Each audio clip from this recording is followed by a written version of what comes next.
Where was the first time the word tithe appeared in the Bible? It was Abraham returning from the slaughter of the kings. He met Melchizedek, and the Bible tells us he had won the battle. He had recovered Lot. And then when he met Melchizedek, Melchizedek looked at Abraham and said, Abraham of the Most High, blessed be Abraham of the Most High, the possessor of the heavens and the earth. And out of gratitude, nobody asked Abraham, nobody demanded it. Out of gratitude, Abraham gave a tenth of all. That's where the word tithe started from. Under the law of Moses, God wanted to relate with the children of Israel directly.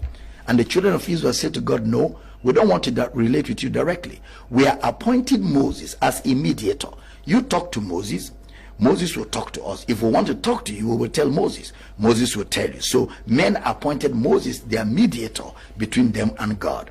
And so Moses decided, okay, children of Israel, you've been given the 10 commandments. I've given you laws, but you cannot keep them. And if you break the laws, you will die. So we have to set up a Levitical priesthood where every time you sin, you will bring your animal sacrifices to the Levites, and they will offer it in the mercy seat in the Holy of Holies. But the Levites were demanded not to have any form of business or jobs, because they were to serve in the temple continually. So Moses decided to make the tithe a law under the Old Testament. So a law was established where you bring the tithe. Now there are 3 kinds of tithings. There are 3 kinds of tithings, and time will not allow me right now to do exegesis on the 3 kinds of tithings.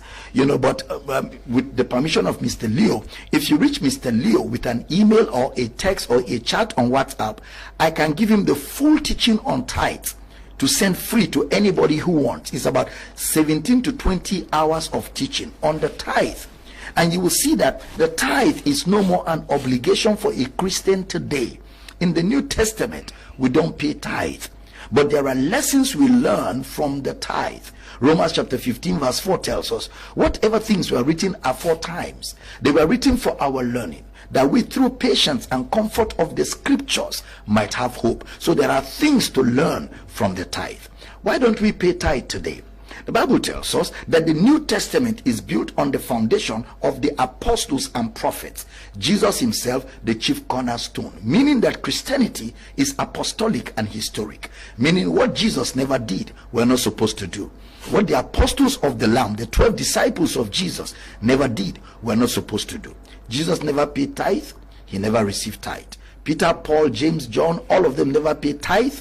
They never received tithe. So today we're not supposed to pay tithe. We're not supposed to receive tithe. So what are we supposed to do? In the book of Acts, when the New Testament church was born from Pentecost in Acts chapter 2, we see generosity. People sold lands and houses and give to support the poor in the church, and give to support the work of God, and give to support the man of God. So today what we do is generous giving.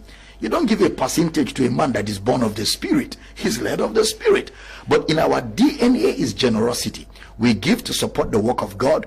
We give to support our men of God. And we give to support the poor among us. That is New Testament. No percentage. You give according as you have proposed in your heart. Then the Bible tells you, for God loves a cheerful giver. So generosity is the spirit of the New Testament.